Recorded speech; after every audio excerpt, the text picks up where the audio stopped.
Today I'm going to be reading the prologue of The Calling by Elsie Pye.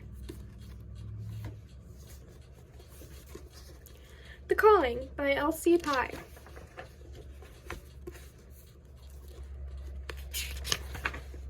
Dedicated to everyone who has struggled to find their place to belong, to find their calling.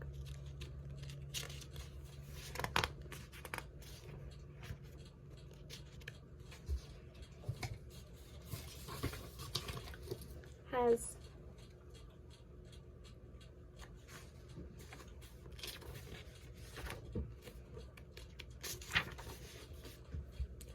Prologue, Spring, Talia. Please, not again, I muttered under my breath, crouched and hiding in the shadows of a merchant's two-story home.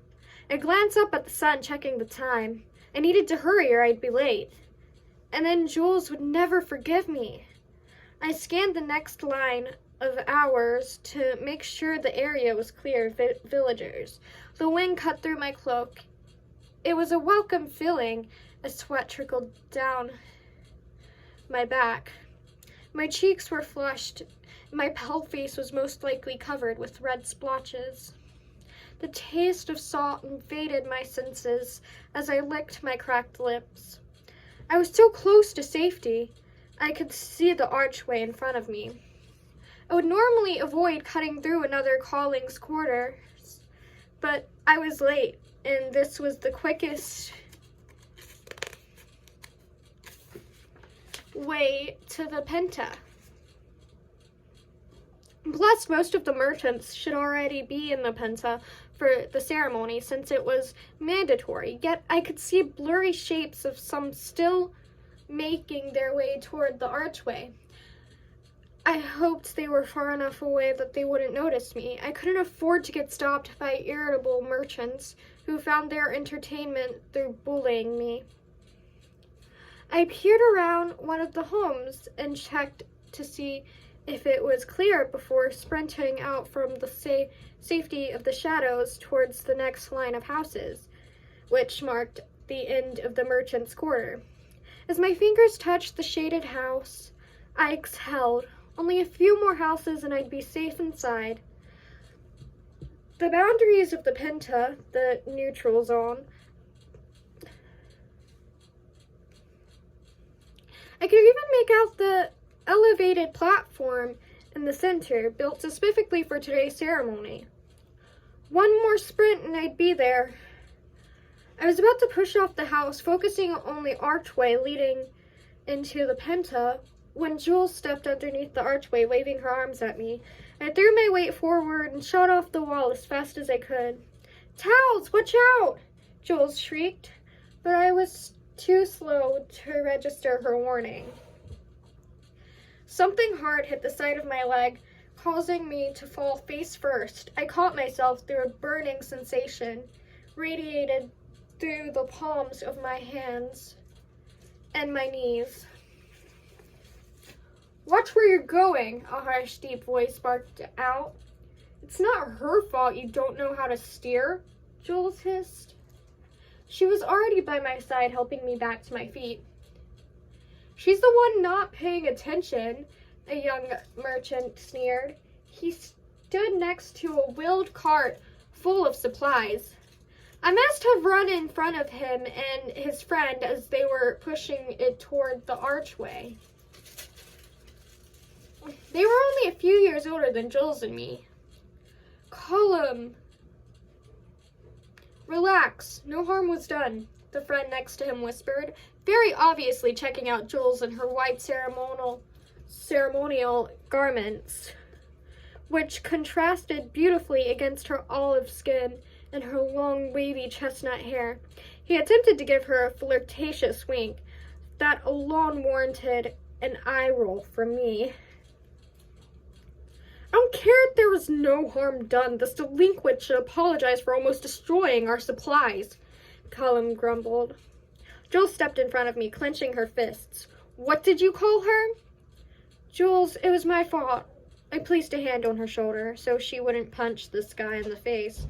It wouldn't be the first time she hurt someone on my behalf. I turned toward the two young merchants. I'm sorry, I wasn't paying attention.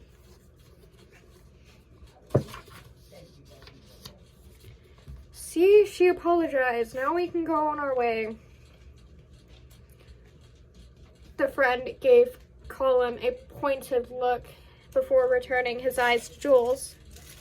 Fine, let's go. Colin pushed the cart forward before she contaminates us, he muttered to his friend. But the friend lingered.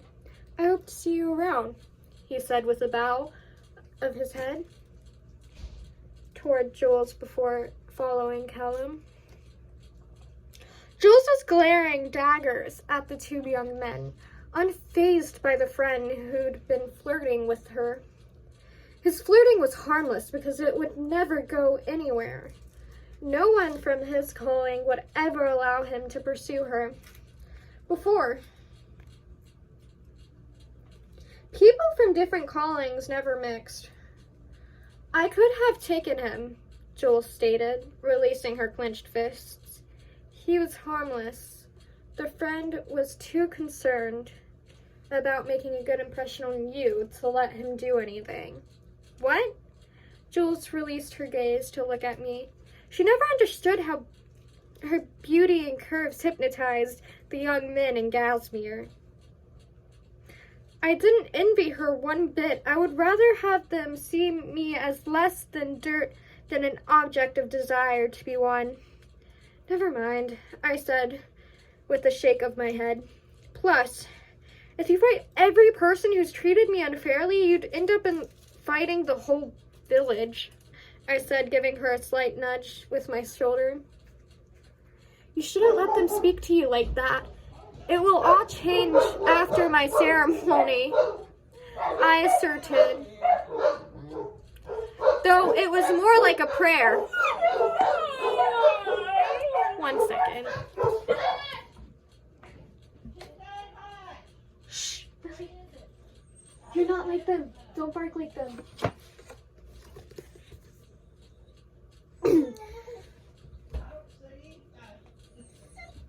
You shouldn't let them speak to you like that. It will all change after my ceremony, I asserted, though it was more like a prayer. Some days it felt like animosity towards me. Some days it felt like the animosity towards me would never change. That no matter what calling I chose, the villagers would only ever treat me as an outcast. I would never be seen as one of them. Never find my place to belong. Bang! Jules and I stared at each other as the sound echoed around us. We knew exactly what it meant. The ceremony was starting, and Jules was going to be late. Pushing her in front of me, we both sprinted our way through the archway toward the platform, dodging countless people. Before we reached it, I grabbed Jules by the arm and hugged her. After pulling away, I watched her as she ascended the platform, joining those who would be choosing their calling today. They were all identical in their flowy, long-sleeved tunics that came down past their knees, and their tight-fitted trousers. My eyes stung from the sun reflecting off the mass of the white in front of me. You don't belong here, an older hunter barked as I flinched. Go find your calling.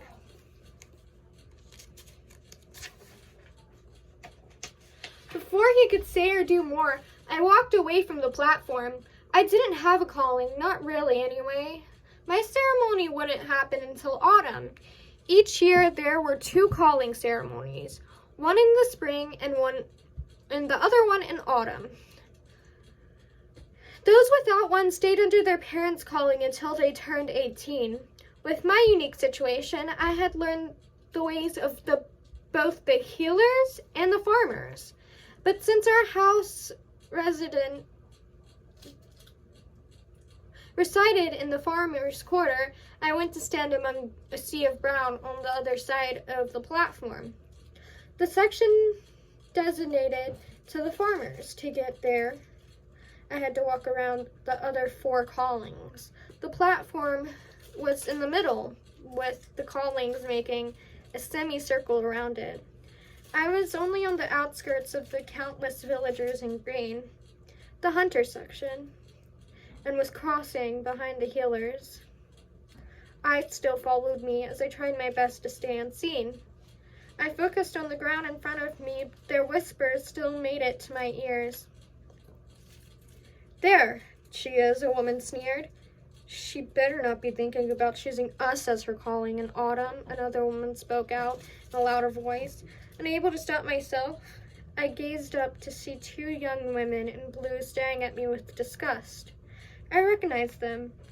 They had their calling ceremony last autumn. They were both healers.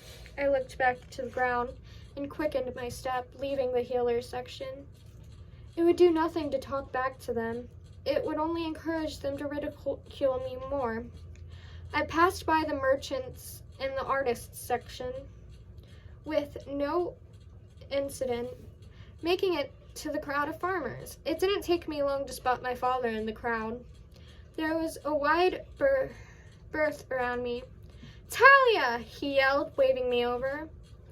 I gave him a small smile, but I didn't want to join him. Instead, I stayed closer to the front of the section. I peered over my shoulder to find Father still trained on me. He dipped his head forward with a genuine smile on his face. The target on my back wasn't solely from my looks and the fact that I was friends with the hunter, which was outside of the norm. Intermingling between callings didn't happen.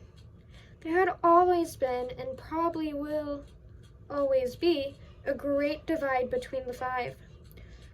No, the real reason every villager treated me like dirt was because everything about my life was different.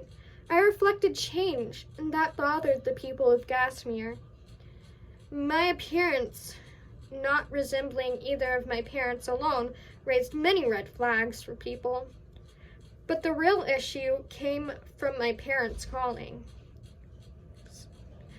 They were not of the same. Father was a farmer and mother was a healer. They were the only ones in our village who had mixed, and because of that, the villagers of Gasmere didn't accept us. This disapproval of my family was the only thing that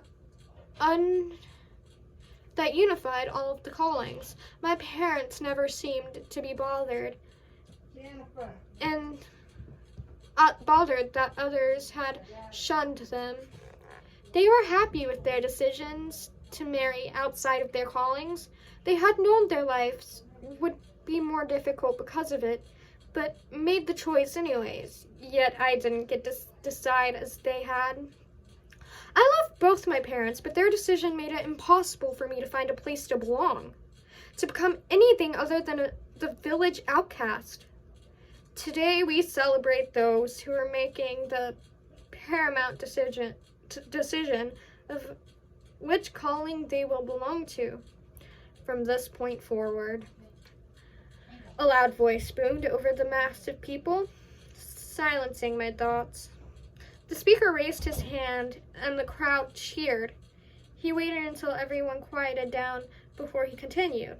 "It's a joyous day that will mark the beginning of their newfound future." I didn't need to see past the mass of people to know that the speaker was Jules' father, Elder Henry Barnier. He was one of the elders for the hunters. Every calling had two elders who represented them, and Jules' mother, Eliza, happened to be the other elder for the hunters. Peering around the man in front of me, I spotted both of Jules' parents next to each other, while the remaining 8 elders stood in a semicircle around the platform, my mother included. The elders were tasked with keeping the peace within their own calling, as well as communicating with each other. They also enforced the laws of Landor by making sure everyone who turned 18 went through with the calling ceremony. The calling is vital in creating peace for Landor, and in turn, Gasmere. It is our duty to uphold this practice and take great pride in our callings, Joel's father continued, drawing everyone's attention to where 5 large bowls sat on white pedestals. I glanced over towards Jules and had to bite back a laugh when I noticed the glazed look in her eyes as she drowned out her father's speech about how from this day on those standing on this platform would leave behind their old lives and find their new identities in the calling they choose.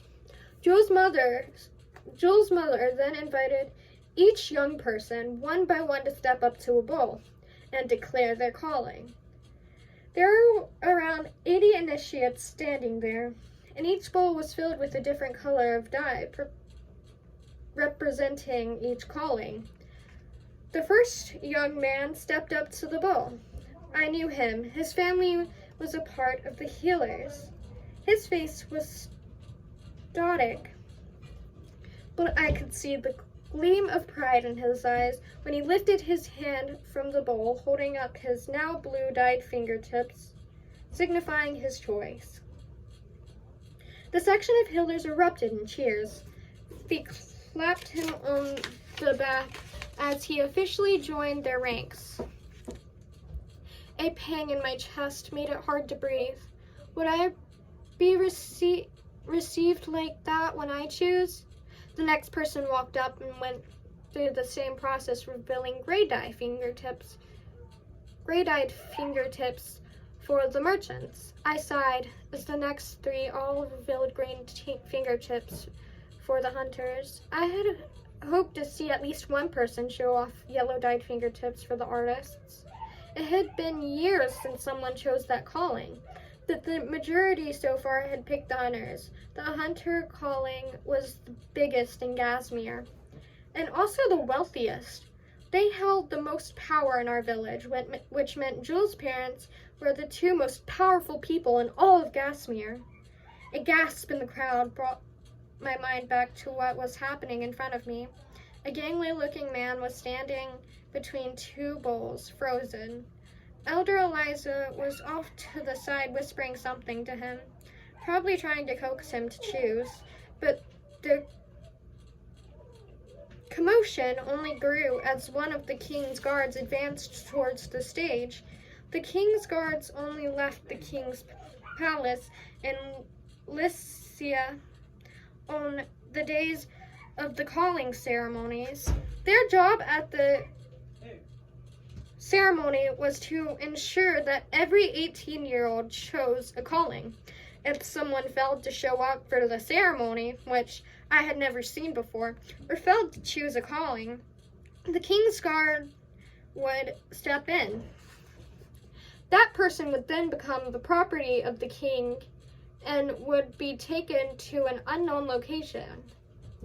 There they would spend the rest of their days serving the king, and no one knew for sure what that entailed. When the guard stepped onto the platform, the man glanced up. He ran forward, nearly knocking the bowl over, and dunked his fingertips into the hunter's bowl. A few tears trickled through the crowd, but most stayed silent, watching the guard return to his post. 12 of them formed a circle around the platform. The man walked down the stairs toward the hunters. They didn't congratulate him like they had with the others. I didn't recognize him, but from the lack of reactions from the hunters, I assumed he had switched callings, which would be a big deal. It was rarely done, since the young man would have to give up everything he had ever known to become a hunter. The strong prejudice between the 5 also prevented many from choosing one outside of their family. A cry from the merchant section confirmed my theory. It seemed that the reason he'd taken so long was that he was still deciding if he should stay with the calling he grew up in or join a different one. My heart tightened as the cries grew louder, and I scanned the crowd for father. I would have to make the same decision in 6 short months. Many would assume that I would choose the farmers or the healers.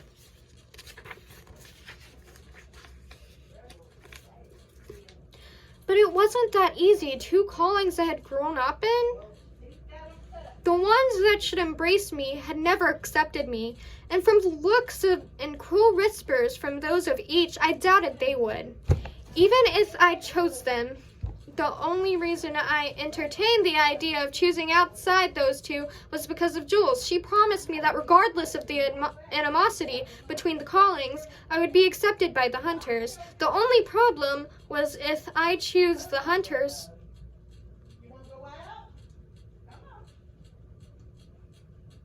so Jules and I could be together, I would have to abandon my parents. Please step forward, Elder Henry motioned for the occurred.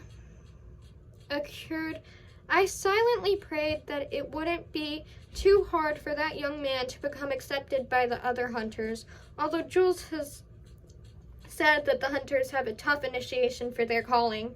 The line kept moving. Everyone else chose the calling they grew up in. Jules was the last person to step forward. Her smile deepened as I gave her a reassuring wave. I was happy for her, but watching her reminded me that things would change after today. She had promised me that they wouldn't, but I didn't see how that was possible. Without hesitation, Jules elegantly sauntered up to the hunter's bowl and dipped her fingers in. Her brown eyes shone with excitement. Jules had always known she belonged with the hunters since the age of 5 when she first picked up a bow. She knew what she wanted to be, a hunter. In all the years I had known Jules, she had never failed at getting what she wanted. The hunter section exploded with cheers for her, much louder than for anyone else. As I watched her, I imagined it was me the other hunters were cheering for. It was my back that they were patting, welcoming me to their calling. But would they actually accept me? How could Jules get a whole calling to welcome me as their own? Father's large frame came into my view as he walked toward me. Let's go save your mother before Elder Cyrus talks her ear off, he said, throwing an arm around my shoulder and directing me deeper through the crowd. I glanced over my shoulder and caught sight of Jules before she got swallowed by the mass of green. She would head back to the hunter's quarter and move into the barracks for the new initiates. She would spend 2 years in those barracks, being further trained as a hunter, and then afterwards she could choose her own living arrangements. The pain in my chest deepened, and I lifted my hands to my necklace, the same one Jules had given me when she told me I was her best friend. But now I wondered if we would even stay friends if I didn't become a hunter. As if somehow sensing my inner turmoil, Father squeezed me a little tighter, offering silent comfort. I knew it would break my heart, and also theirs, to leave them for a different calling. I blinked back, tears beginning to prickle the corners of my eyes, and inhaled. There was no choice that wouldn't affect the people I love. That was the prologue.